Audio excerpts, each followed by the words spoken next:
Everybody, I'd like to go ahead and call Senate Finance Committee to order. Time is 3 minutes after 9 a.m., February 14th, 2012. With me today is Co-Chair Senator Hoffman, Senator Ellis, Senator Olson, Good morning, Mr. Chairman. Senator Thomas, Senator Egan. McGuire's absent. We've been joined by the Resources Committee, Senator Wagner, Senator Wielechowski, Senator French, and we'll probably be joined later by Senator Stevens and Senator Pascan, depending on their schedules. This morning, we are going to continue with the third part of 4 parts with Dr. Pedro Van Meurs, who we invited, who's a international consultant dealing with oil and gas.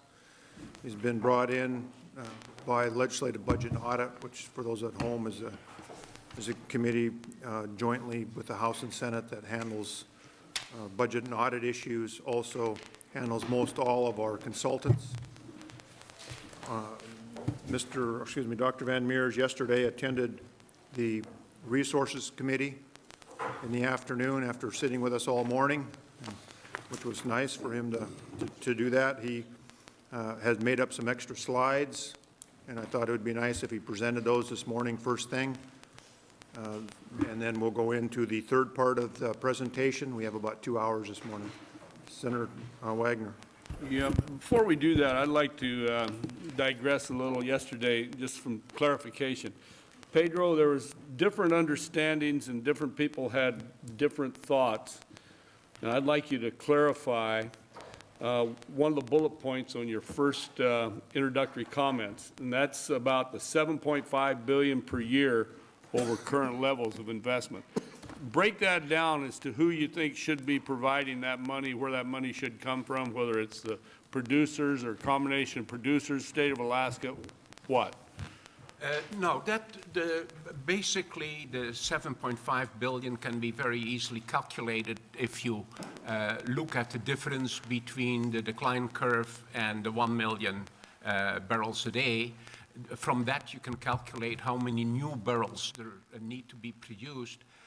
Since the new barrels, if you want to reach 1 million barrels a day, have to be largely being derived from heavy oil, my assumption was that the typical cost would be about $30 a barrel to a capital cost, that is, to create that heavy oil.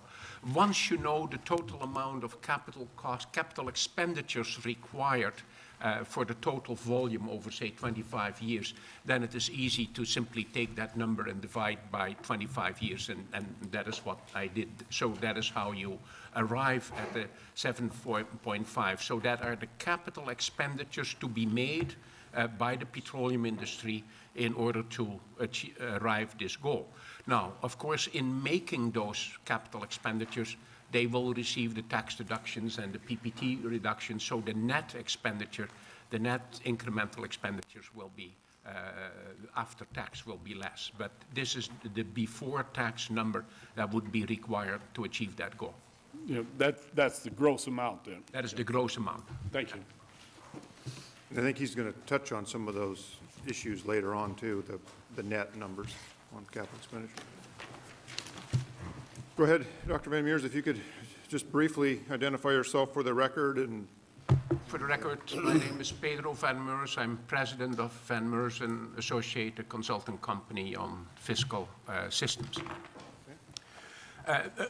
Thank you very much, Mr. Chairman, to allow me to give a few little comments on the meeting of yesterday, because some questions were asked, and I think it is good to tie these questions in to the presentation that I will be giving today. As I mentioned last session yesterday, it is my view that the petroleum industry is in a harvesting mode. Yesterday we got very detailed information on that. As you recall, DOR now has verified that the total level of investment in capital expenditures in 2010 was $1,544 million. This is about $8 a barrel, so this is definitely very strong indication that the petroleum industry is in harvesting mode. DOR explained that the capital expenditures actually include what you would normally call capital maintenance expenditures. What are capital maintenance expenditures? Capital maintenance expenditures are capital to replace equipment that is too old, or to repair it, or to, say, buy new computers, or to repair, not to repair costs themselves, but to replace the faulty equipment. It also included workover costs, and workover costs, of course, are necessary. Some people even include them in operating costs. Workover costs are necessary to regularly clean out and reset the wells. So these capital expenditures, it must be understood that these are not discretionary capital expenditures. You have to make them to keep going in your production.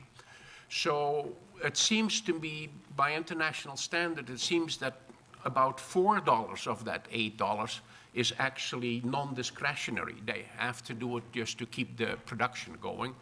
That means there is only $4 reinvested in discretionary capital expenditures. It seems that it is largely going into infill drilling. And the infill drilling, of course, has a central goal to even accelerate the cash flow to the industry. Again, the $4 is a gross number after tax. That means they are literally reinvesting $1 a barrel in discretionary investment. That is not just harvesting mode, that is just harvesting at approximately the maximum rate you can. So this is a very strong harvesting mode. This is literally harvesting as much as you can harvest. So consequently, this is a very serious situation. Alaskans have to realize that the three major oil companies are drawing money out of Alaska at the absolute maximum rate that is technically and economically justifiable. And if I were Alaska, that would concern me a great deal. So I think DOR definitely presented rather shocking figures yesterday in that meeting, and I think those figures deserve a great amount of reflection. If we could explain to the public how you, if you have $4 in a discretionary cost, how you can get an expenditure impact of $1, go all the way from 4 to 1, even though you're spending 4. Of course, the $4 discretionary capital expenditures will be a deduction for corporate income tax and will be a deduction for the ACES, and will also, in certain cases, be eligible for the tax credit for capital expenditures. So by the time you take all the tax deduction off, the net investment is about $1. And so after tax. So $4 before tax, gross is $1 after tax net. And then who pays the other $3? The state of Alaska. Now, not pays, the state of Alaska contributes it through the reduction of income. And the federal government. And the federal government, yes. Okay. Do we have any other questions on this first slide? Senator Stevens. Thank you, Mr. Chairman. Just to ask a general question. You pointed out yesterday, you talked about, you seem to be quite you seem to be approving of the governor's 1 million barrel a day.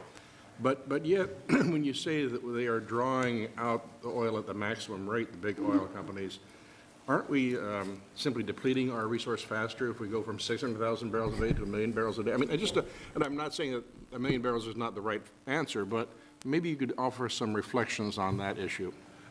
Maybe I misspoke, but if I talk about maximum harvesting, I'm talking about maximum withdrawal of cash. The decline curve is a legitimate, normal industry decline curve. I don't see anything, worrisome about the decline curve other than the declining oil production results in less revenues for the state. So I think from a technical point of view, the decline rate in Prudhoe Bay and in the existing reservoirs is not abnormal compared to any other area in the world.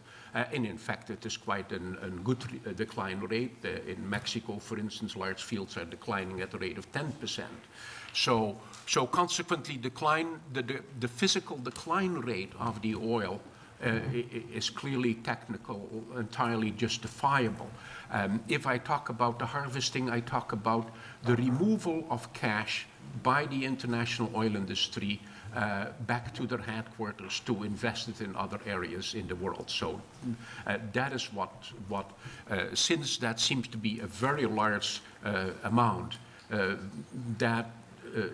if I were Alaskan, I would be very worried about that. Is that a better answer? Now, also, of course, you asked about the 1 million barrels a day.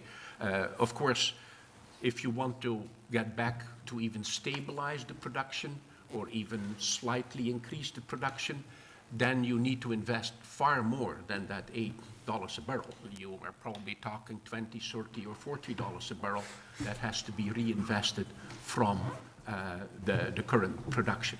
And that is what I also mentioned with the figure of $7.5 billion, that if Alaska likes to see, say, stabilization or increases even in oil production, then you need to see if Dior comes next time with their forecast, you like to see something like $30 or $40 being reinvested. If that happens, then oil companies are clearly on a path to increase production. So consequently, we are very far removed from that goal. And so consequently, that was also one of my conclusions yesterday, that you are talking about rather dramatic change if you want to achieve even partially the goal of the governor. Thank you. Senator Wagner. This is kind of an aside too, Pedro, but it just kind of came to my mind while we were discussing. Right now, we encourage exploration of those areas outside of the existing units on the North Slope by credits or exploration credits.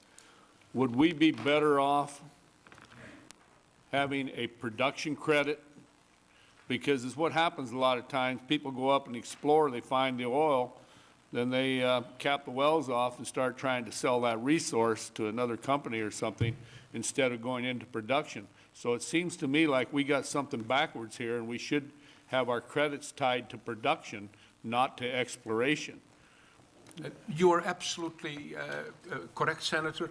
The concept is that, as I also will later on will demonstrate in more detail, and as we demonstrated yesterday with the very favorable geologic risk sharing, Alaska is over stimulating exploration and under encouraging the development. And that balance needs to be reestablished. Thank you. Yesterday, there was some discussion about what would be the impact of investors on high marginal rates for high prices. And I'd like to give a little bit of a clarification on that. It seemed that there was a little bit of confusion to the extent that maybe people think that under certain high prices, investments become unattractive because of the progressive rate. That's actually not how investors work. If investors make an investment, they decide the investment on the profitability of the incremental average total net present value, not the marginal net present value. So the marginal rates and the marginal profitability do not have an impact on whether an investor would invest, yes or no. And it seemed to be, from the discussion yesterday, I think that there was some confusion on that. I'd just like to give an extreme example so that you understand why that is. Pakistan, for instance, actually has an absolute price cap. They say any income of the companies over $100 a barrel goes totally to the government. So they actually have a marginal rate of 100%. 100% goes to the government over $100. Now, so consequently, and yet there is quite considerable investment. You would say, how is that possible? Now, the point is that under the $100, they have a rather attractive fiscal system, so the net present value and the rate of return of investing, because of the part under $100 is relatively attractive, they continue to invest despite this very 100% marginal rate. So there is not necessarily a relationship, a one-to-one relationship with the price progressivity and the investment pattern of oil companies. What is important for Alaska is that if you make your prices scale too progressive, two important things will happen. Yesterday, I illustrated how the new competitors of Alaska are the lower 48, are Australia, are Russia, Brazil, for instance. Now, all these nations have what we call regressive systems. Regressive systems means, of course, that the share of the government goes down if the price goes up. So that means with the very strongly price progressive system, the difference in profitability and attractiveness between Alaska and, say, the lower 48 rapidly increases. And consequently, that will make it more and more, so under higher prices, investors will be more and more inclined to even harvest more from Alaska and invest in other areas of the world. So that is the first concern about a strongly progressive, price progressive system. The second concern, I think, is more fundamental. The second concern is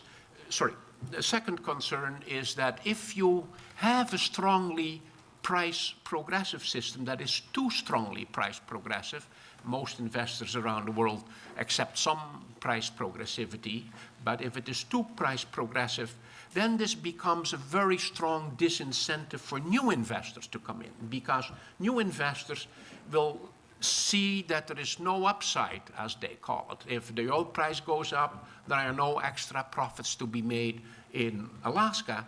Why, there are extra profits to be made in other countries. So new investors will start to rate Alaska less attractive than other investment opportunities.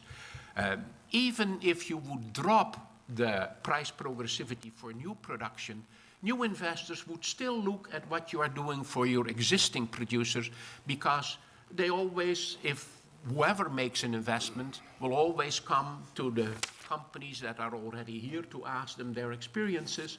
And if that experience is negative, as far as the price progressivity is concerned, then that is another element for deciding against investing in Alaska. So I think if you are too strongly price progressive, then that becomes an impediment for new investors. And consequently, that are the reasons really that you have to be careful with very strong price progressivity.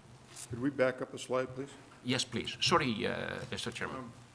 Could you help us a little bit? We have our progressivity calculated on market value of the oil, price sensitive. Is there other mechanisms we can use, like a rate of return base or any other R factor mechanisms to do progressivity? And if so, how would we do that?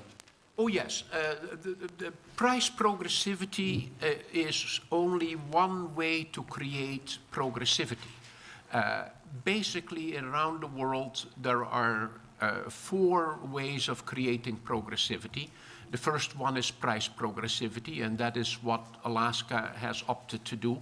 The second one is progressivity based on profits, and that is the R factor that you mentioned, whereby a nation says, let's increase the government take if the profitability is higher, rather than if just the price is higher. Another type of progressivity is cost progressivity, whereby nations, if the cost becomes less, charge a higher price. Norway, with their uplift, is an example of a nation that is cost progressive. Could we stop there and define uplift, please? Sorry? We define uplift?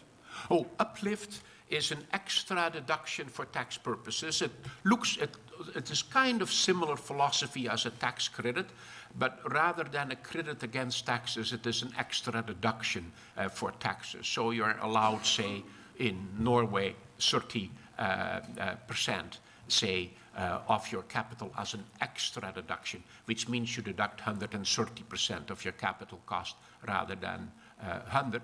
And because you deduct 130%, that means if your costs are less, the government takes disproportionately more. And that is what is called a cost progressive system. You can also have a volume progressive system. Most nations in the world would have a volume progressive system, whereby if the total amount of barrels of oil per day production is higher, they would have a higher royalty or a higher profit share or production share. So there are many, and there are any possible combination of these four methods is also possible. So some nations have cost and price progressivity, etc. So there is something like 13 different ways of actually creating progressivity. Alaska has opted for one of these systems. As I will later on explain, I think for shale oil, you have to definitely look at other methods of creating progressivity. So, of course, then the question yesterday was, but if it is too strongly progressive, how do we decide that it is too strongly progressive? What is the benchmark? Now, interestingly, the benchmark, you should not necessarily look at the companies to decide that benchmark. You should look at the government interests to decide those benchmarks. And working for the last, say, 38 years now, around the world designing fiscal systems, I have developed a number of criteria which work, I think, very well based on experience, negative experiences in some countries with these different forms of progressivity as to what I would recommend as benchmarks. Now, for price progressivity, what I typically use is what I call a price incentive index. And what is that index? That index means that if a company gets $1 more, negotiates $1 more, say, for its oil price, how much can the company keep of that dollar? And if the company can keep 10 cents of that dollar, that's about as low, I think, as you go. Otherwise, there is no incentive for companies to start negotiating the highest price, and you get problems with transfer pricing. Companies start to do transactions whereby they actually undersell their crude oil to other countries. Now, if you like to use that 10 cents benchmark that I typically use myself for fiscal design, then ACES reaches that benchmark at an oil price of $190 a barrel. So that is, over that level, I think it is unwise to go further, which would correspond roughly with a profit tax value of $145. The cost progressivity, that means, what is cost progressivity? Cost progressivity is the opposite. What happens if you save $1 in cost? It's very important for governments to encourage companies to save cost, because the lower cost they have, the more revenues the government will get. So consequently, it is very important to encourage efficient operations, and you measure that through the cost savings index. What is that? If a company saves $1, they should be allowed to at least keep 20 cents on it, so that they have some incentive, or at least a modest incentive, to be efficient. In the case of ACES, that level is reached at $180 a barrel, over $180 a barrel. The system becomes counterproductive, in my opinion. Yesterday, of course, we discussed at length the competitive government take, and I recommended to the Senate Finance Committee that you should stick with the 70 to 75% range, that was a fair and competitive range. In the case of ACES, the 75% is actually reached at $90 a barrel. So that would be the level above which I would not go. Exploration support, actually Senator Wagner just mentioned the issue of overstimulating exploration. It is my view that the government should not contribute through the tax system more than 80% of the exploration cost. If you use that benchmark, then ACES reaches that benchmark already at $60 a barrel. There is also the problem with what you call the negative PPT. That means if you overstimulate, could you end up in a situation where the government is more out of pocket than the company, and you actually lose on it?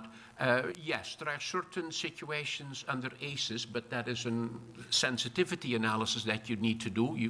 There are no simple figures for that, under which ACES actually results in negative income. For instance, if you would launch a typical shale oil project today under ACES, you would actually end up negative in your PPT.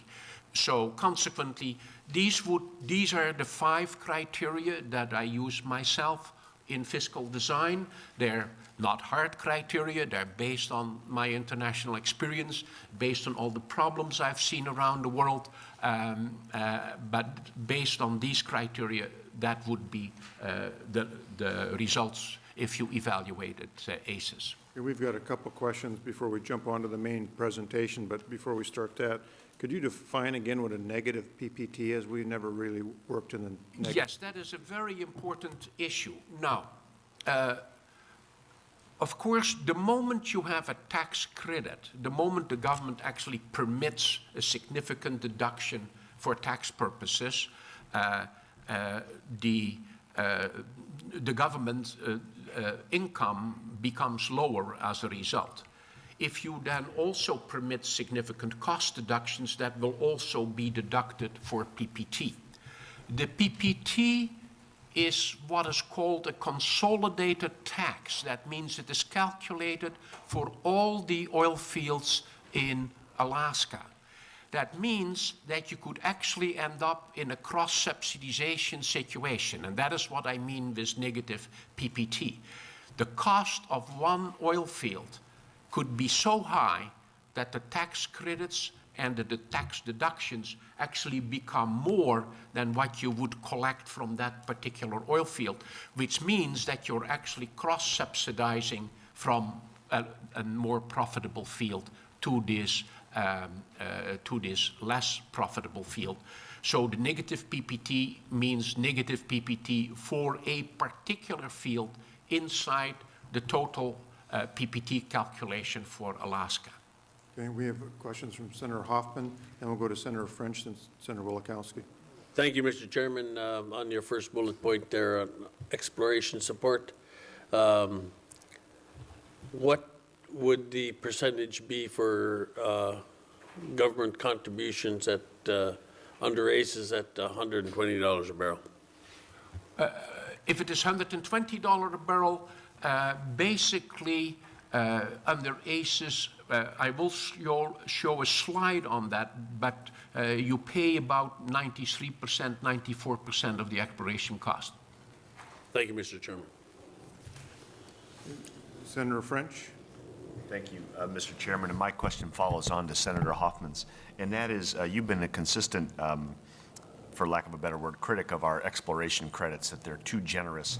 But maybe you could quantify the size of that, the size of the issue in terms of total dollars out of the state treasury. Because, you know, when I look at the revenue source book, I see that the main credit being employed right now and being used by the industry is the standard qualified capital expenditure credit of 20%, and that the very generous exploration credits are not used very much. And so my I guess my question maybe is more directed at revenue than you, because they have better access to the numbers, but, sort of what, in tens or hundreds of millions of dollars, to what extent are we overstimulating exploration? No, this simply depends on the number of exploration wells that is being drilled. And consequently, sorry here, I'm hitting my screen. This simply depends on the number of exploration wells that are being drilled. My concern is not that the total outlays of the state as such at this moment may be high, because the level of exploration by international standards is not at all high in Alaska. However, you want the system to be sound. So you want the system, even if only one exploration well is drilled, you wouldn't want to overstimulate that one exploration one. You like to see a balance between the development incentive and the exploration incentive, and that unfortunately doesn't exist. I understand. Thank you, Mr. Chairman. And we can work on some more of that data as we go forward, Senator French, on the actual implementation, because there's the 20% credit and then the 100% write-off, and we can back into that 90% number if you'd like. Senator Wielechowski. Thank you. Thank you, Mr. Chairman. Doctor, you mentioned yesterday about to spur more heavy oil exploration and development, we would need to drop our government take to between 45 and 55 for ultra heavy oil, 55 for 60 for heavy oil. And at what point are we at a zero PPT tax?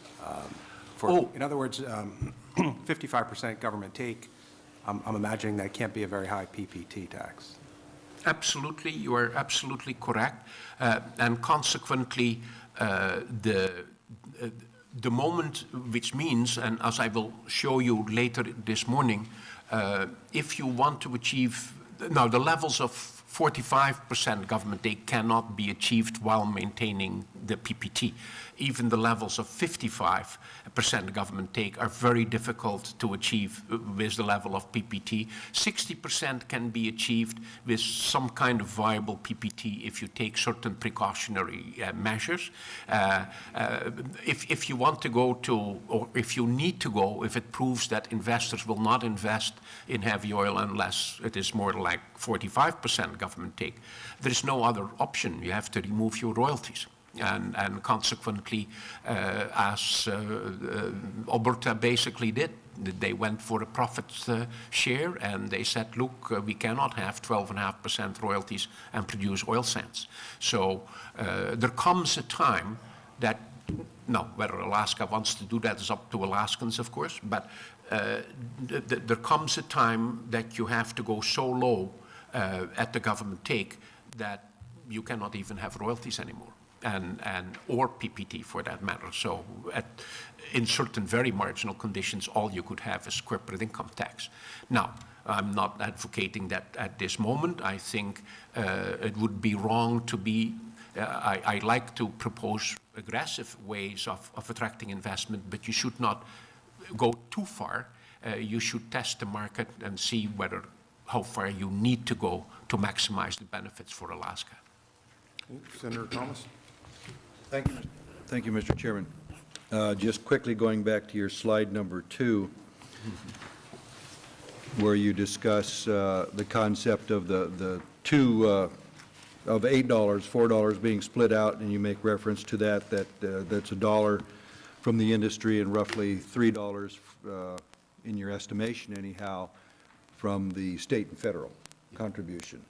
What about the other four, the first $4 that exist there? What credits and sorry, yeah, go ahead. Didn't mean to interrupt. No, I was just going to say what expenditure, what credits and or deductions are applied to those four? Because if we're just looking at that four, that's 3 of the $8, I roughly calculate, so 37.5%. What about the other four? What percentage of that four is credited or deducted at some point in time? If that other four is also, that other four is largely on maintenance capital, if it applies, if the maintenance is replacement of facilities, then the tax credits would equally apply to the replacement of facilities as well as the original facilities.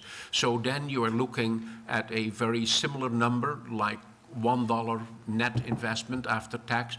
It may be a little bit higher depending on precisely how the costs are broken down in the workovers, etc. But you are looking at a very substantial tax reduction for the state as well on the first $4, and probably close to the $3 that I mentioned for the infill drilling. So that would be roughly 75% or so there. Yeah, you're talking $1 for the maintenance capital, $1 net after tax for the infill drilling. For the maintenance capital, it is maybe slightly higher, $1.50 or so, something in that range. Thank you. Any other questions on the, I think that concluded the first 6 slides, is that correct, Dr.? That is it, correct, Mr. Chairman. Okay, we'll go into our third sequence of the 4 sequences, section 3.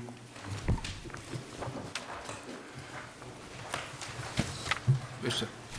And I'd like to thank, before you start, Dr. Meurs, I'd like to thank you for taking the time late yesterday to, again, to attend that Resources Committee and then put those slides together for us this morning to take a look at, and that was very useful. Thank you very much, Mr. Chairman. It is a great pleasure then to start session 3, whereby I will go into what I would actually propose for existing and new light oil. Basically, if you want to improve the ACEs or the PPT, I think there are 3 issues that need to be addressed. One is, we already mentioned a number of deficiencies of the current ACES system, and I think you should ideally remove those deficiencies so that the system becomes a healthy system and that is well structured.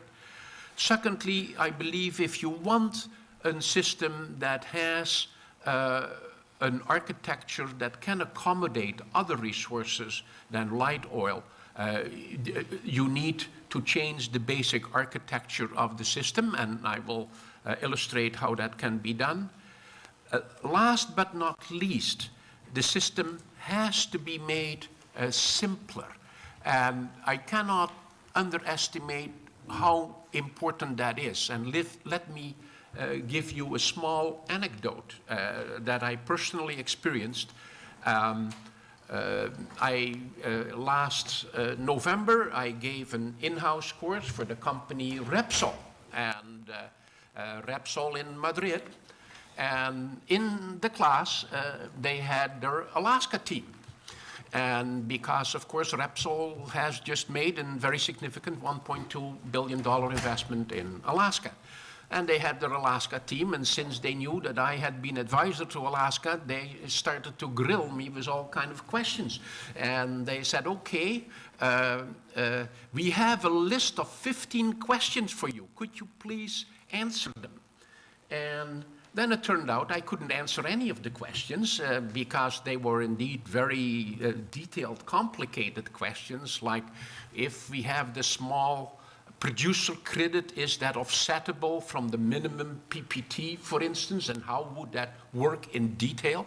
All kind of very interesting questions. So I said, sorry, I have to admit that I can't answer the question. And then they said, we are really here in trouble. Let me explain to you what we did. When we decided to go into Alaska, we went to each of the large major accounting firms and asked them, they said, we don't know anything about Alaska. Could you please help us explain the fiscal system of Alaska? And we give you a contract. Each of the 4 large accounting firms refused because they thought it was too complex to get into that situation. So then all Repsol could do is come themselves to Alaska and start asking questions. And they revealed to me that they had submitted all kinds of written questions on which they never received any answers, because the government themselves doesn't know what the answers are to their questions. Now, please place yourself in the mind of a manager that goes to his board and say, I like to invest $1.2 billion in Alaska. And if the board asks him, do you understand the fiscal system? He has to answer, no, kind of. That's not a very inspiring kind of answer. And literally, that is what Repsol had to do. They had to convince their board that they thought they understood enough of the system to merit investment, and that the things they didn't understand were not important enough not to merit the investment. Imagine to be in front of a board like that around the world. You have to admit that you don't understand the fiscal system of the country that you are investing in. $1.2 billion. Now, Repsol decided to invest in Alaska because they are a refugee from Argentina. You think that the progressivity in Alaska is bad? Wait until you come to Argentina. In Argentina, they levy 100% over $60.90. So to them, Alaska looked good. So consequently, that is how they came here. But this is a very strong indication. This system is just too complex. You cannot do this. If you want to promote investment, you have to rigorously simplify this system so that you can explain it in one page and somebody can confidently explain to his board what the fiscal terms are. Senator French? Just a quick comment on that. Thank you, Dr. Van Meurs. You related the same story to us at the seminar in Anchorage, and I appreciate that. I'm having trouble sort of with the tension between that idea and the idea that you put forth on page 56 of your presentation yesterday, where you suggested that we have 7 different tax schemes for existing light oil, new light oil, heavy oil, ultra heavy oil, shale oil, and so forth. How do I resolve the tension between the need for a simpler system and your proposal that we have 7 different tax rates for different types of oil? The answer, Senator, is that my 7 different classes are very easy to understand. And consequently, I believe, just as Alberta has very different classes for investment, as we explained yesterday, as long as each individual class is easy to understand and somebody wants to invest in heavy oil or wants to invest in shale oil, then it shouldn't be very difficult to do so. Now, the problem is not so much with the individual classes. The problem is with the overall legislation that is now in place, which has too many little wrinkles in it. So what I would urge the Senate and the House to do is to, if they can go through this and clean it up and decide what is really essential and what is just non-essential kind of features, then I think you do a great service to this state, because that alone will encourage investment. Thank you. Thank you, Mr. Chairman. So I went over this slide. Now we have actually discussed my answers for a well-designed fiscal system. It is actually now easy to summarize the deficiencies of the current ACES system.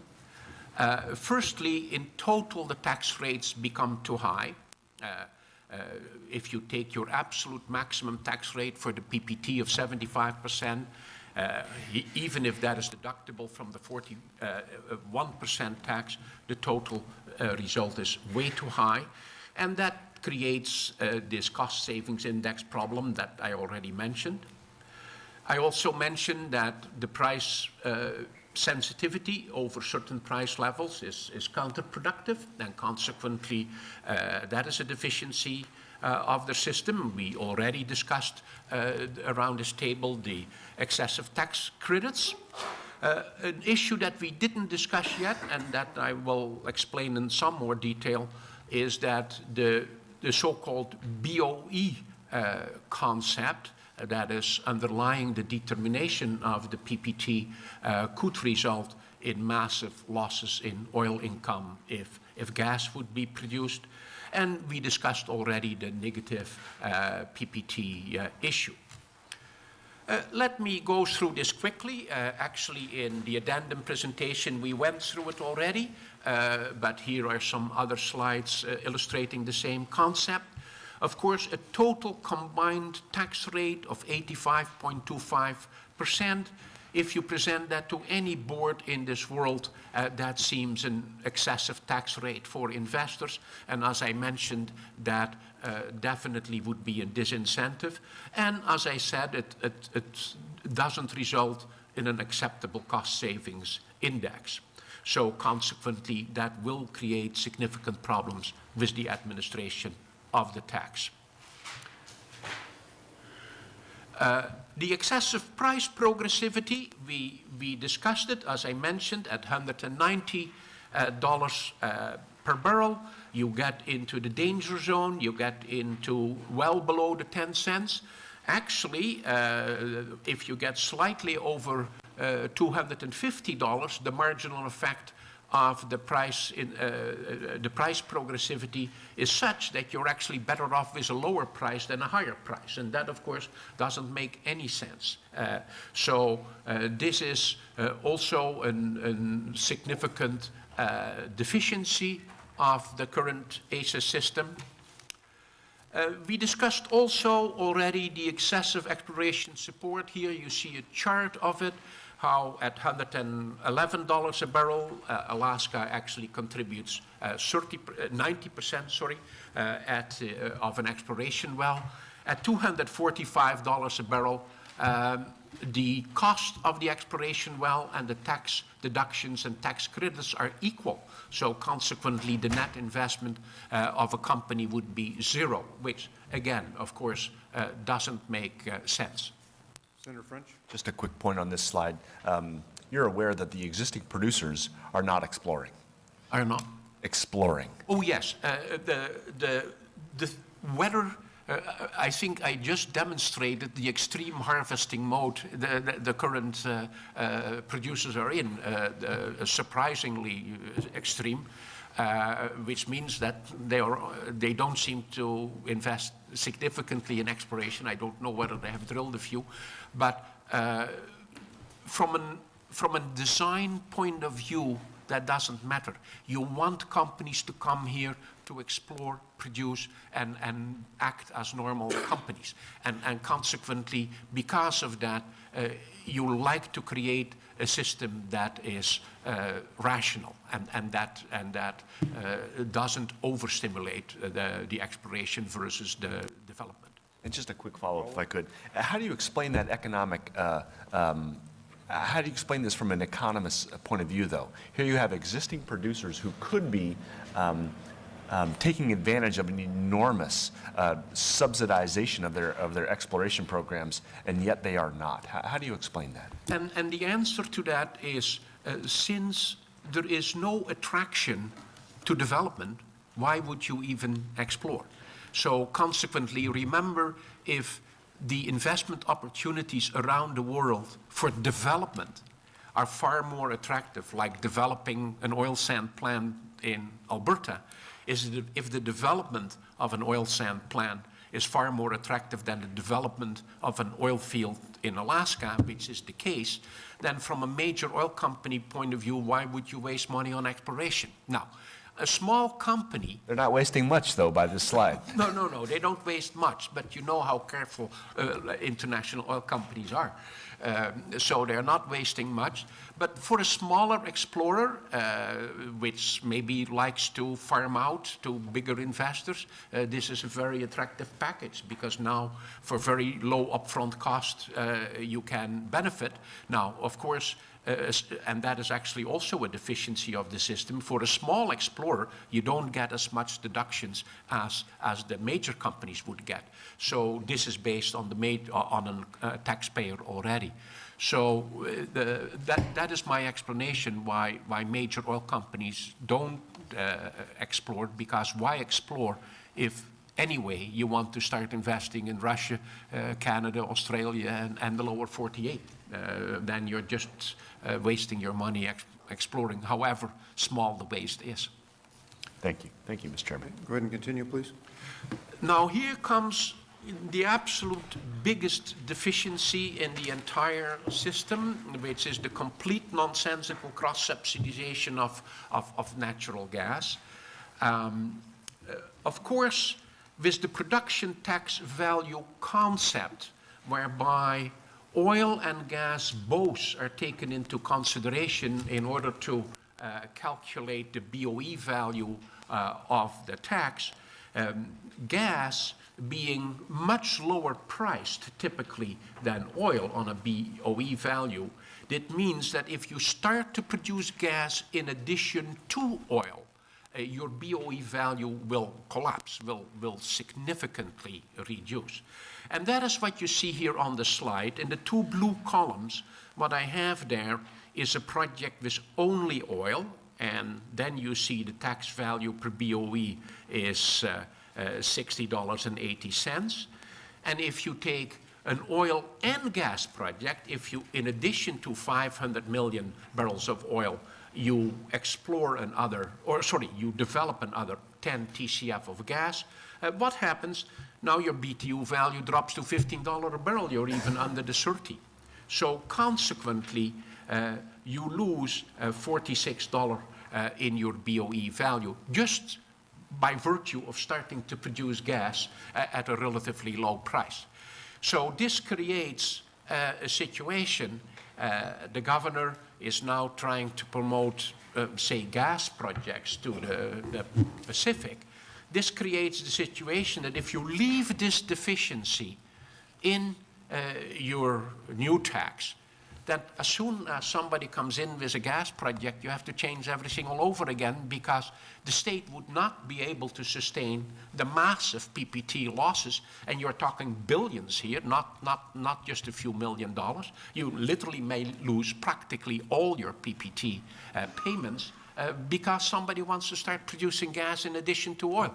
This, of course, makes no sense whatsoever. This is the most nonsensical concept ever in the world, almost. So consequently, this is something that needs your urgent attention. Alaska cannot develop its gas resources as long as this law is on the books in this form.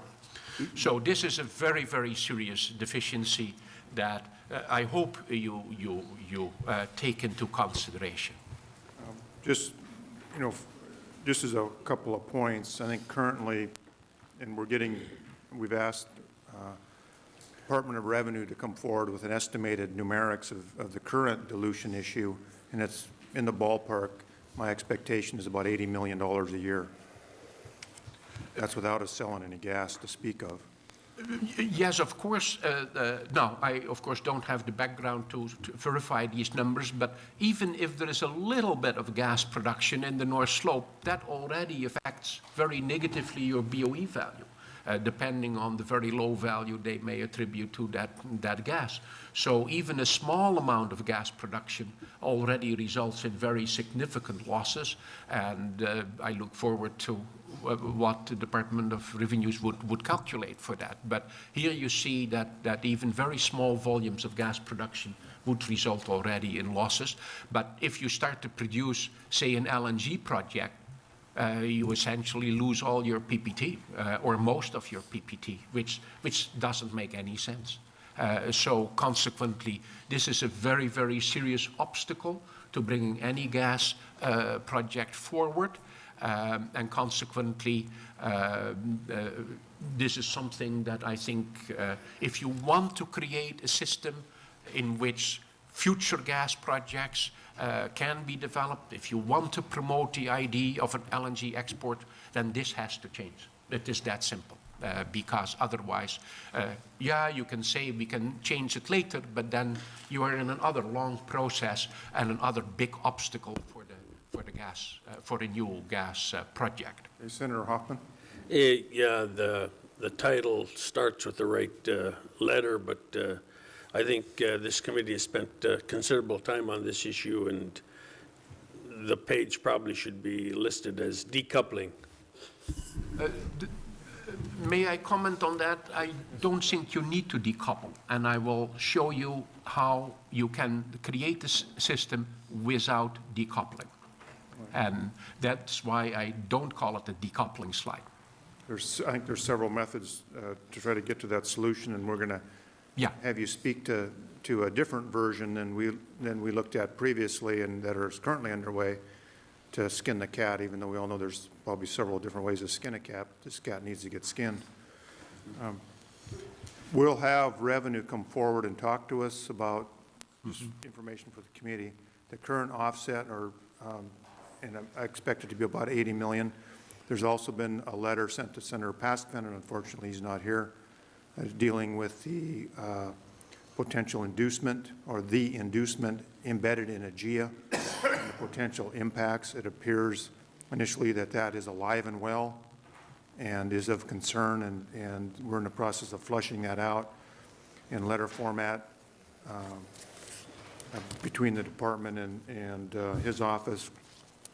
And then we'll have some discussions and decide how we want to deal with that issue between the Resources Committee and the Finance Committee in the hearing process. But we need to get that issue on the public record. Frankly, I found the letter we received rather alarming. But we're in the process of putting some of this information together, and we'll bring it back to the committee. Thank you, Mr. Chairman. Next slide, please. The negative PPT, I think we extensively discussed. Here you see a typical cash flow for a gas condensate field, and you can see how the positive and the negative cash flow pretty well cancel out. And we discussed this slide already. Stop for a minute, just back up to slide 65. Oh, sorry. So could you slow down on that slide so we can sorry. explain it, so we digest it? Slide 65? Correct. What is this showing us? Oh, sorry. Sorry, Mr. Chairman. The slide is showing a cash flow, in this case of a gas condensate project, on a completely standalone basis. So we have filtered out this cross-subsidization issue. What you see here is a cash flow in years of that project as far as only ACES is concerned. What is the state losing in ACES and what is the state gaining in ACES? Now, of course, if it is a separate project by a new investor, then there are still the tax credits, and that is what you see there, what is being lost. Then you see the gains coming in as soon as the project starts to produce. Now, what you can see here is that the positive, the amount, the volume over let's say the shape over the zero line and under the zero line are about equal. Now, I could have come up with an example where the positives would actually be dramatically negative or less than the negatives. So that is what you call the problem of the negative PPT, that what comes in is less than what goes out. Okay. And as I mentioned, whenever you have tax credits, you always have the negative PPT problem, but what is important is to reduce that to the minimum possible so that it only occurs under very unlikely conditions. Now, let's then look at the proposals for light oil. House Bill 110 was introduced to modify ACES. And here you see the various rates. This is along the horizontal axis you have the production tax values, and then you see the tax rates. What is very important to understand is that, as you can see here, of course, House Bill 110 distinguished between existing production and new production. The new production is 10 percentage points below the existing production, as you can see on this chart, but that 10% reduction only applies for 7 years after the start of production, so that is only for a temporary period. What you do see here is a rather significant drop in rates. By the time you get to, say, $120 a barrel, as you can see, it is about a 14% drop in average tax rates. if we could stop there, Dr. Van Meurs, one of the things dealing, with the presentations with the public, it's confusing for a lot of people, the difference between the market value of oil and the production tax value of oil. And could you kind of quickly explain that so people at home understand that this is not the price, the market value of oil shown at 120? You're absolutely correct, Mr. Chairman. That is what I have on my next slide. So on the next slide, I actually portray it in oil prices. Okay. Sorry. So that is, as you see here, the next slide shows the total government take based on an oil price. And as you can see, the government take goes up to slightly over the 75% by the time you reach 90. Then it edges up to 78, and of course it continues to grow until about $341 a barrel. What you see here is that the House Bill 110 proposal would drop the government take by about 10 percentage points at $100 barrel, and for new, as you can see, about 12.5 percentage points on average. If you realize that the new only applies for 7 years, you may have a drop of 11 percentage points or so. So what is being proposed for existing production clearly is quite a significant drop in terms of government take.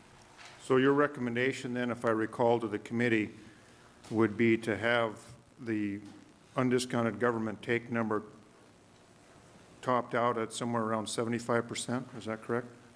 Yes, my recommendation, and I will show that in the coming charts, my recommendation is that for the existing, there is no problem approaching 75%, but you wouldn't or reaching almost 75% at $140 a barrel, but I wouldn't recommend going over it in view of the competitiveness study that I referenced. And I will actually show you shortly how I propose to do that. Right, and then on your bottom, that's the maximum, and your bottom recommendation would be 70%, not down into the 60s? No, I think the green line, later on we will analyze the new proposals a little bit. I think 60 to 65% government take for new is not necessarily unreasonable. That is but that is just for the new part, not for existing. Right. Senator Wielechowski had a question? Yeah, thank you, Mr. Chair. Just trying to reconcile a previous statement you made about price progressivity and how we should not be so strong that this is what you said earlier in one of your addendum slides, page 5.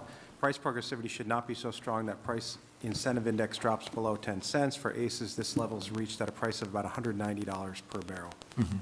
Just trying to reconcile that with your government take slide, saying that we should not exceed 75%.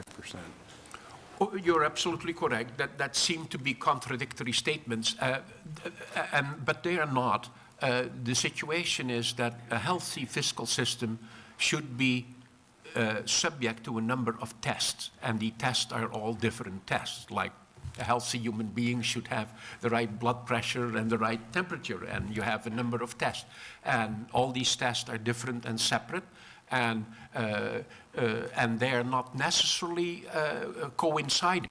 Or in other words, it could have been that the system had far too stronger, for instance, it could have been, you can think of an hypothetical ACES system with far too strong price progressivity, but with a government take that would have been 65%. So consequently, the degree of price progressivity and the average level of government take are two independent recommendations. Thank you, Senator Wielechowski. Follow-up? Please proceed, Mr. Van Meurs. Okay. HB 110 is somewhat complicated because what used to exist in ACES was what you call a linear scale, which was easier to understand. What HB 110 does is they have what they call bracketing, and the bracketing means that you have different rates. And if you want to know what the actual average rate is, you actually have to take the weighted average of all these slots, which means you actually never reach 50%. You theoretically can never get to 50%. You will always be less than 50%. So consequently, it is very important to understand, talking to some people, they think that you get 50%. No, you get the weighted average of all these slices. And so definitely, as long as you are, as you could see from the charts, as long as you're below $150 a barrel, you are well below the 50% number. As I also mentioned, you have this 7-year period for new production. On the one hand, you have this bracketing scale. On the other hand, you have the 7-year where you get the 7% off. And consequently, you have to kind of combine all of this to get a feel for what the overall government take is of that system. House Bill, sorry, am I allowed to continue? Please House proceed. Bill 110 then only deals with efficiently with two deficiencies of the system.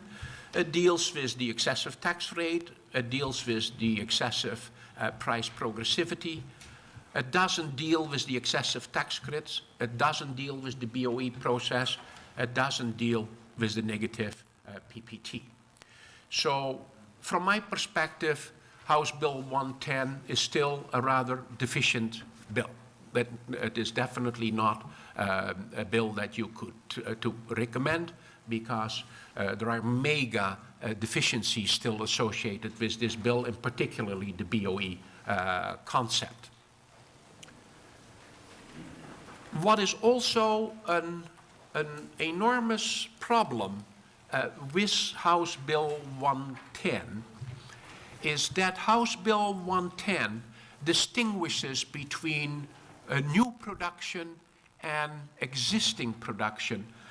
But House Bill 110 doesn't set out definitions for what is new and what is existing, point one, nor do they set out how you actually then calculate the new and existing, because if you have two different tax rates, there is no way around it. You need to have two different tax returns, one for the existing oil and one for the new oil.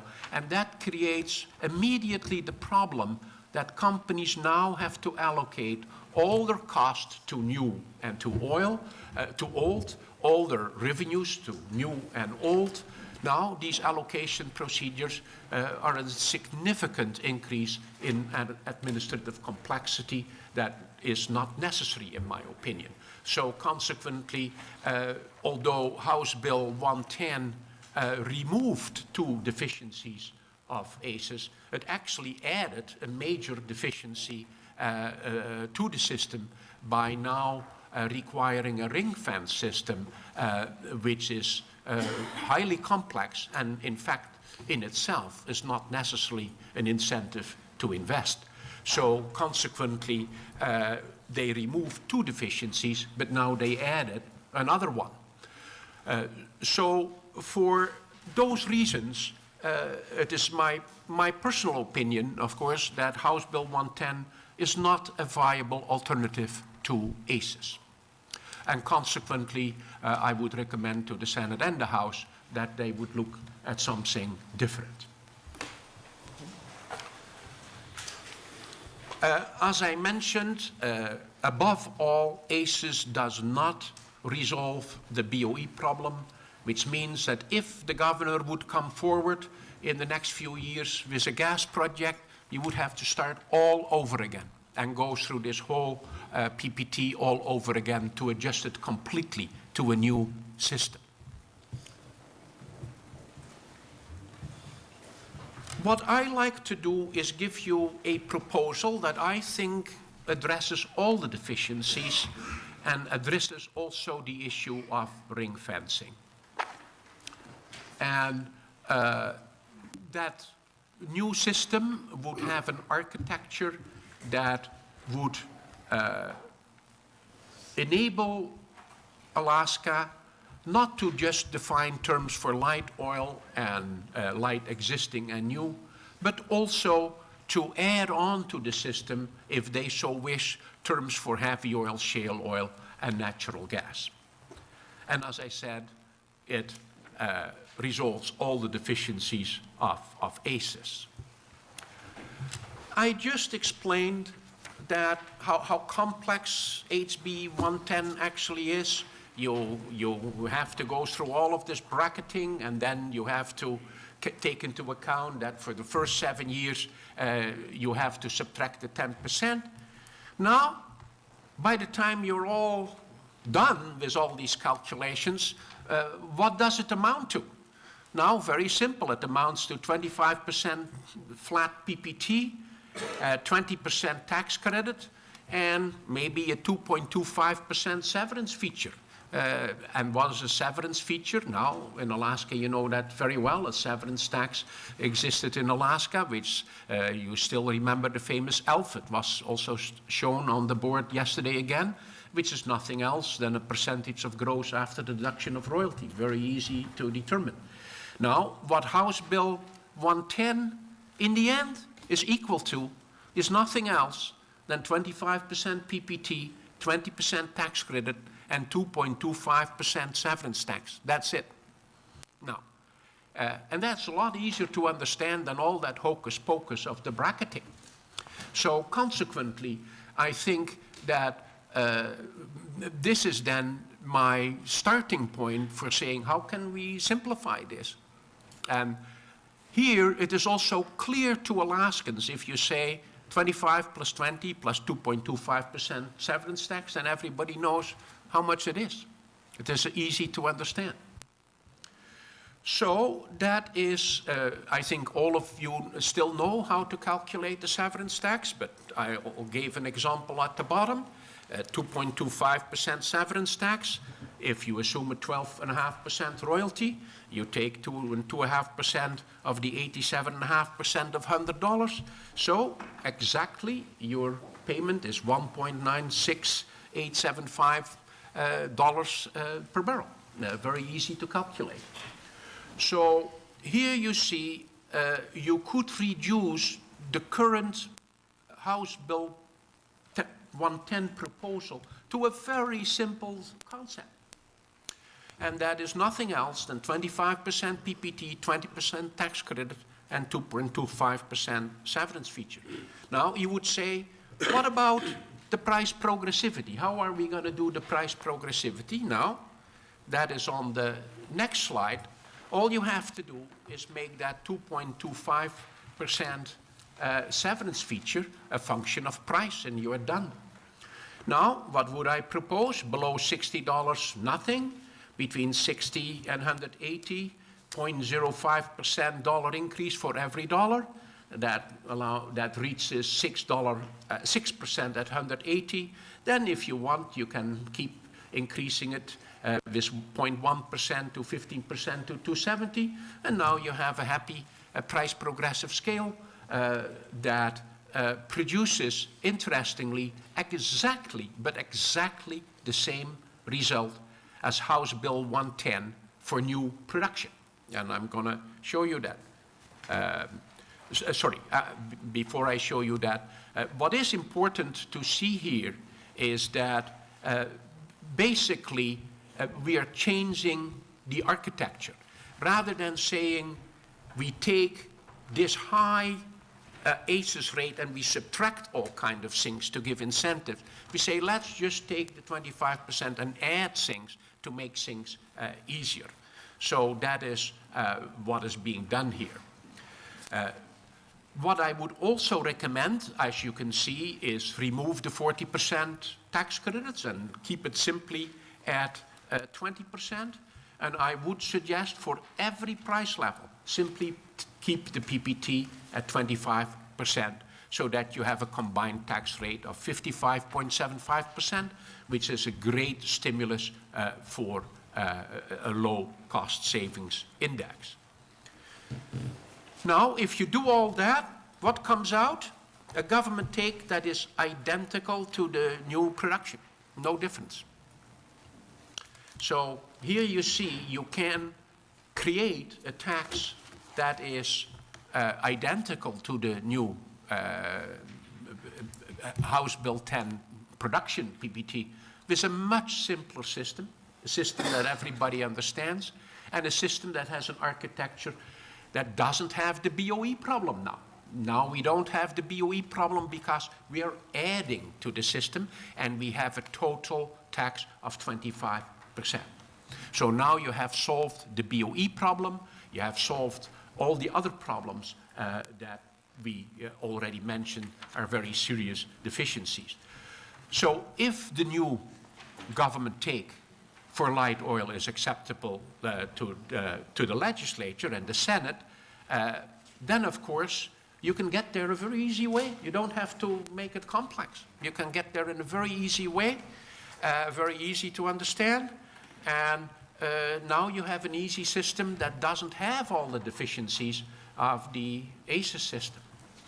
And you have a very solid architecture to which you can add whatever other resources you want. And I will show later how that would actually work. Here we have a question on this slide. Senator Wielechowski. Yeah, thank you.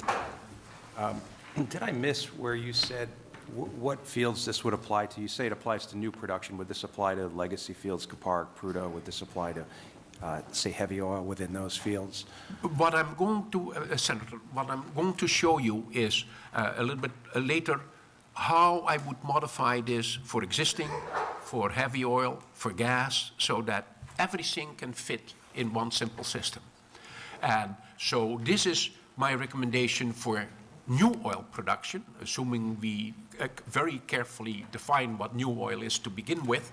But then for existing production, I would, of course, recommend, as I did, a higher government take than this government take for the new production. So, and that will come in the following slides. Okay, go ahead and continue, please. Now, as you can see, this proposal for new production, point 1, it's much easier to administer. Point 2, you can now consolidate existing production and new production. You have an architecture to which you can add any other resource. You have a very modest combined tax of 55.75%, no excessive price progressivity, no excessive exploration support, no nonsensical cross-subsidization, and a reduced negative PPT characteristics. So it solves all the deficiencies of the ACES system in one stroke, one very simple formula. Senator French. And I think you're going to explain in a few slides how you avoid ring fencing by using a decline curve method, is that right? Yes. Okay, thank you. Now, once you have, as you already asked, Senator, once you have defined the methodology for doing new production, then it becomes very easy to do existing production. How do you have to do existing production? Now you just increase the severance feature. That's all you do. You keep the same 25% PPT, the same 20%. So you don't need to ring fence for cost. You don't need to ring fence for revenues. The only difference between the two concepts is the severance feature, which now is tougher.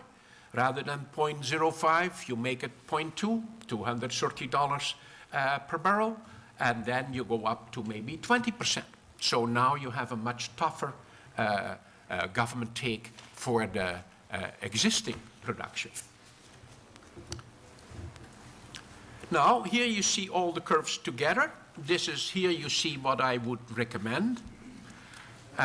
Compared to ACES, I would recommend to drop new existing production somewhat. As I said, I would approach 75%. Actually, I go slightly over 74% in this for existing. As you can see, I think that for the new production, the House bill, it has a fair government take.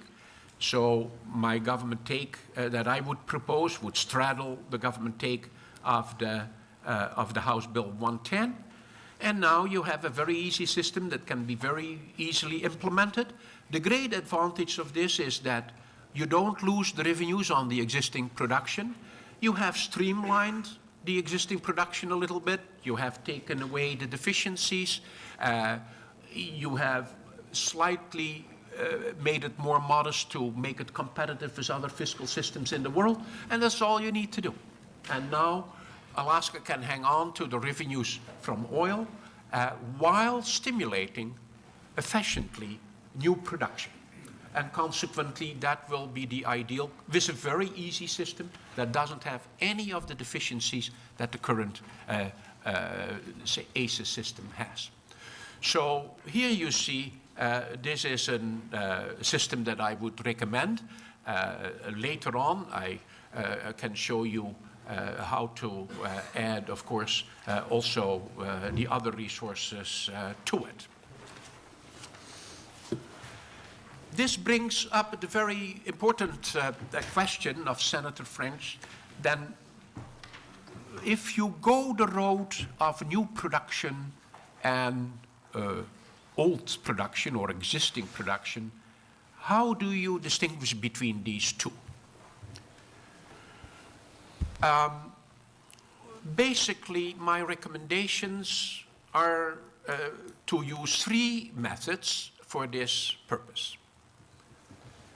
All the methods are used widely internationally, so I'm not suggesting anything that would be, say, out of the order in terms of international practice. The first method would be the decline curve method, and we discussed yesterday a little bit of a discussion on that decline curve and whether the decline was 5% or 6 or 2.7. Actually, what I did is I brought the chart of the Department of Revenue with me that is not in your material. I pulled that from my computer, but of course you all have this material available. And what I like to show you why there is this misunderstanding about the 2.7 and the 5%. What you see here, this is a document of DOR, January 18, 2011, so a relatively recent document. And what I like to show is their long-term forecast, and that is what you see here on this graph.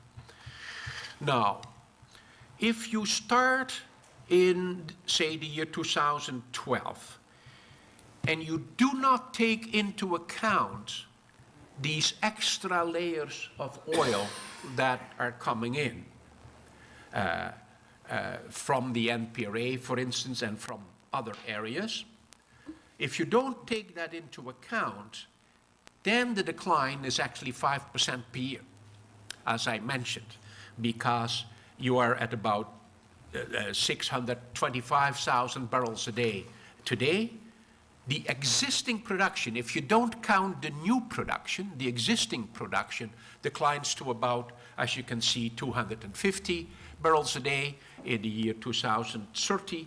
So over 18 years, you decline that amount. And if you do that on an annual basis, you will see that that is about a 5% decline.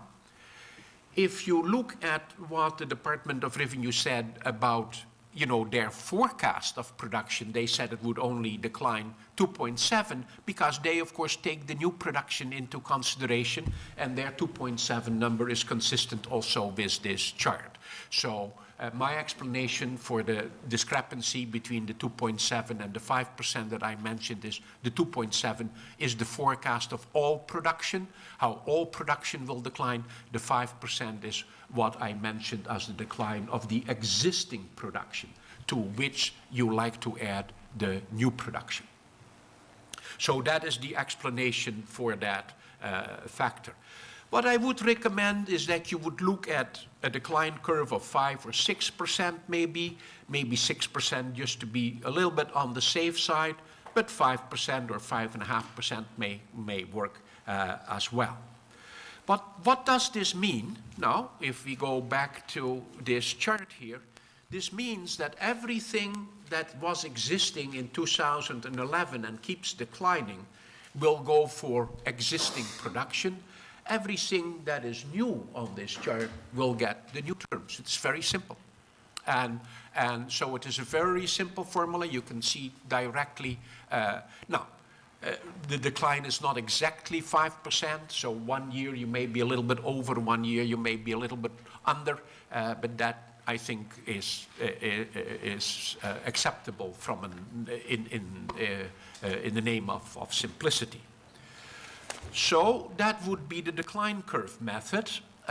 Of course, if a company starts entirely new production on a new lease that is not producing today, then that qualifies automatically as new production. So if you want to attract new investors to Alaska to pick up new leases, it is very easy. They automatically qualify for new production. It's very simple. Now, there could be some cases whereby a company actually faces, in some fields, a somewhat steeper decline than the 5%, and they are trying to do a real good effort to create more production. So there should be a little bit of an escape clause, which I actually think you don't need to use very much. But if a company is very well-intentioned and says, look, my field declined 7 or 8%, but I'm willing to do the following. I'm willing to drill these additional wells. I'm willing to bring additional reservoirs on stream. I'm willing to do all this stuff. And now I'm still lose a lot because I'm bumping into this decline curve. I think then they should have the right for a special allocation of new production because they do a bona fide effort to create more production than otherwise would have been the case. And that is the approved program method. I think the first two categories will capture 95% of the new production, but there may be cases where companies do a fair effort to create new production and may not be rewarded for it with a decline curve. So this would then be a little bit of an escape clause.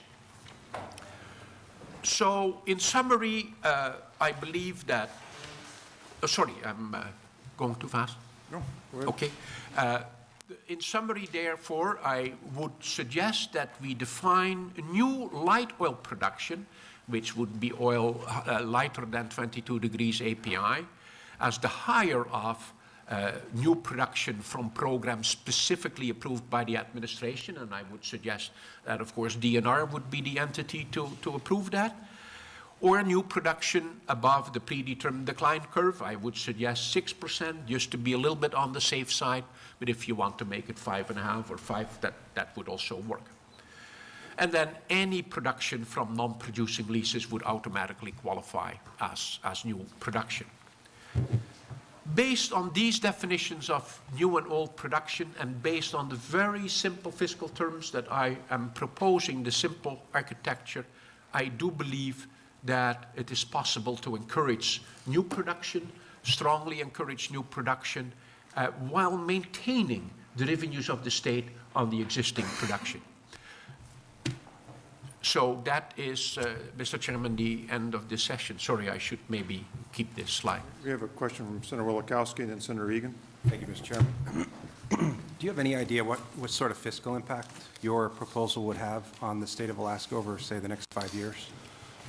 Now, compared to HB 110, you would retain significantly more revenues under this proposal than under HB 110.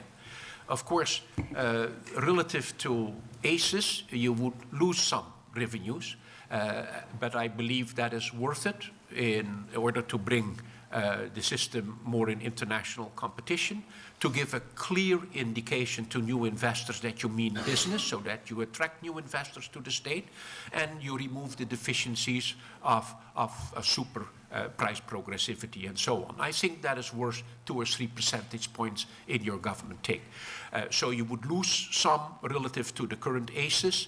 I think you would gain significantly to the House bill existing proposal in terms of revenues. Now, the beauty of this is that now you have a framework for new production. So if this indeed encourages new production to come forward, even infill drilling, active infill drilling, more active than the regular ongoing infill drilling, if they manage to get above the 5%, then, and if they manage to somehow develop another, start reinvesting $20 a barrel rather than $8 a barrel and infill drill, and now they have another 100,000 barrels, they will be rewarded for it. And so there will be this concept. Now, I haven't done detailed calculations of the government revenues. I don't have the database to do that, but this would be the trend of the results. Any other final questions for Dr. Van Meurs today, or this morning? We'll be back at 1 o'clock. Senator Wagner. Yeah, I want to go back. Senator French brought attention to the to slide 56, and just wanted to ask Dr. Van Meurs, is there any reason that you listed these different types of production out the way you did instead of combining the ones that were at the same percentage levels? Oh, the reason that I mentioned items with the same percentage levels under different classes is that, as I will later on demonstrate, although it all will result in, 45, I will actually be on the high side of the 55% range. It will result in the same government take. The way in which I achieve that will be different for gas, heavy oil, and for shale oil. But that of course, is for session 4 to be discussed. We gotta keep the boys anxious to come back at 1. So we have any other questions? We're going to also have a couple of other addendums, one other addendum this afternoon, so we'll have and it's in your packet. We'll have a couple other slides to talk about too. So that concludes our meeting this morning. We will reconvene at 1 p.m. today with the last and final section. We are adjourned.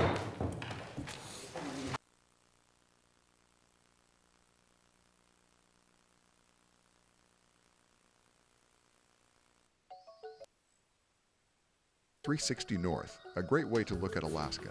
Coverage of Alaska state government on Gavel, Alaska is made possible by viewers like you and these sponsors.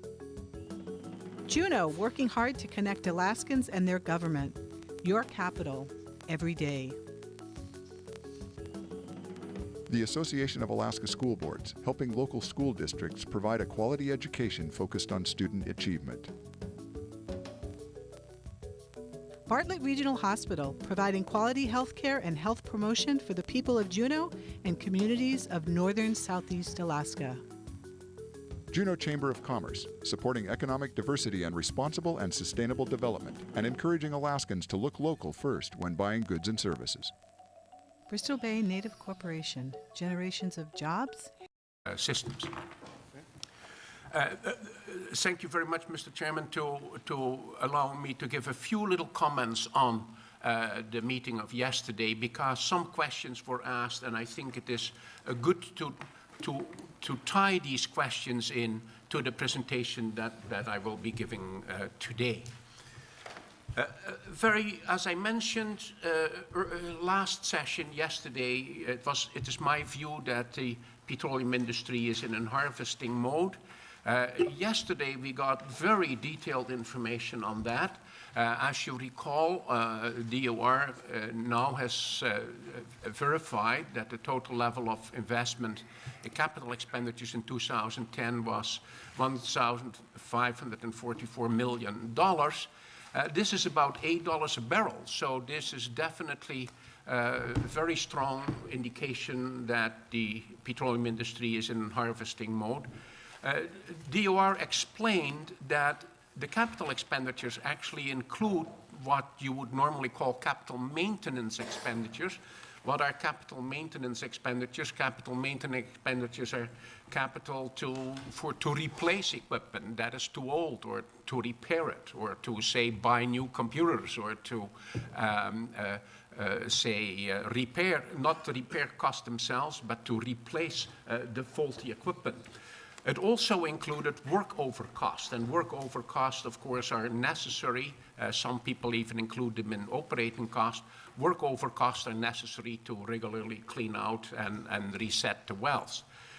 So these capital expenditures, it must be understood that these are not discretionary capital expenditures. You have to make them to keep going in your production. So it seems to me, by international standard, it seems that Break that down as to who you think should be providing that money, where that money should come from, whether it's the producers or combination of producers, state of Alaska, what? No, basically the 7.5 billion can be very easily calculated if you look at the difference between the decline curve and the 1 million barrels a day. From that, you can calculate how many new barrels there need to be produced. Since the new barrels, if you want to reach 1 million barrels a day, have to be largely being derived from heavy oil, my assumption was that the typical cost would be about $30 a barrel to, a capital cost that is, to create that heavy oil. Once you know the total amount of capital expenditures required for the total volume over, say, 25 years, then it is easy to simply take that number and divide by 25 years, and that is what I did. So that is how you arrive at the 7.5. So that are the capital expenditures to be made by the petroleum industry in order to arrive this goal. Now, of course, in making those capital expenditures, they will receive the tax deductions and the PPT reductions, so the net expenditure, the net incremental expenditures will be, after tax will be less. But this is the before tax number that would be required to achieve that goal. You know, that's the gross amount then. That is the gross amount. Thank you. And I think he's going to touch on some of those issues later on, too, the net numbers on capital expenditure. Go ahead, Dr. Van Meurs, if you could just briefly identify yourself for the record. And for the record, my name is Pedro Van Meurs. I'm president of Van Meurs, an associated consulting company on fiscal for capital expenditures. So by the time you take all the tax deduction off, the net investment is about $1. And so after tax. So $4 before tax, gross is $1 after tax net. and then who pays the other $3? The state of Alaska. Now, not pays, the state of Alaska contributes it through the reduction of income. And the federal government. And the federal government, yes. Okay. Do we have any other questions on this first slide? Senator Stevens. Thank you, Mr. Chairman. Just to ask a general question. You pointed out yesterday, you talked about, you seem to be quite you seem to be approving of the governor's 1 million barrel a day. But yet, when you say that they are drawing out the oil at the maximum rate, the big oil companies, aren't we simply depleting our resource faster if we go from 600,000 barrels a day to 1 million barrels a day? I mean, and I'm not saying that 1 million barrels is not the right answer, but maybe you could offer some reflections on that issue. Maybe I misspoke, but if I talk about maximum harvesting, I'm talking about maximum withdrawal of cash. The decline curve is a legitimate, normal industry decline curve. I don't see anything, worrisome about the decline curve other than the declining oil production results in less revenues for the state. So I think from a technical point of view, the decline rate in Prudhoe Bay and in the existing reservoirs is not abnormal compared to any other area in the world. And in fact, it is quite a good decline rate. In Mexico, for instance, large fields are declining at a rate of 10%. So consequently, the physical decline rate, about $4 of that $8 is actually non-discretionary. They have to do it just to keep the production going. That means there is only $4 reinvested in discretionary capital expenditures. It seems that it is largely going into infill drilling. And the infill drilling, of course, has a central goal to even accelerate the cash flow to the industry. Again, the $4 is a gross number after tax. That means they are literally reinvesting $1 a barrel in discretionary investment. That is not just harvesting mode, that is just harvesting at approximately the maximum rate you can. So this is a very strong harvesting mode. This is literally harvesting as much as you can harvest. So consequently, this is a very serious situation. Alaskans have to realize that the three major oil companies are drawing money out of Alaska at the absolute maximum rate that is technically and economically justifiable. And if I were Alaska, that would concern me a great deal. So I think DOR definitely presented rather shocking figures yesterday in that meeting, and I think those figures deserve a great amount of reflection. If we could explain to the public how you, if you have $4 in a discretionary cost, how you can get an expenditure impact of $1, go all the way from 4 to 1, even though you're spending 4. Of course, the $4 discretionary capital expenditures will be a deduction for corporate income tax and will be a deduction for the ACEs, and will also, in certain cases, be eligible for the capital, the tax credit. Everybody, I'd like to go ahead and call Senate Finance Committee to order. Time is 3 minutes after 9 a.m., February 14th, 2012. With me today is Co-Chair Senator Hoffman, Senator Ellis, Senator Olson. Good morning, Mr. Chairman. Senator Thomas, Senator Egan. McGuire's absent. We've been joined by the Resources Committee, Senator Wagner, Senator Wielechowski, Senator French, and we'll probably be joined later by Senator Stevens and Senator Pascan, depending on their schedules. This morning, we are going to continue with the third part of 4 parts with Dr. Pedro Van Meurs, who we invited, who's a international consultant dealing with oil and gas. He's been brought in by Legislative Budget and Audit, which for those at home is a committee jointly with the House and Senate that handles budget and audit issues, also handles all of our consultants.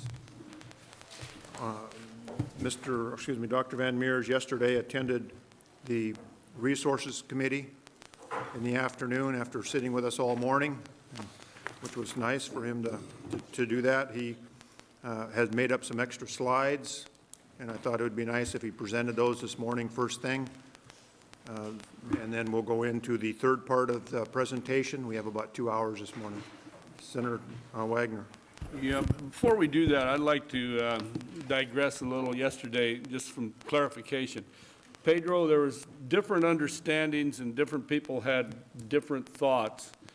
Now, I'd like you to clarify one of the bullet points on your first introductory comments, and that's about the $7.5 billion per year over current levels of investment.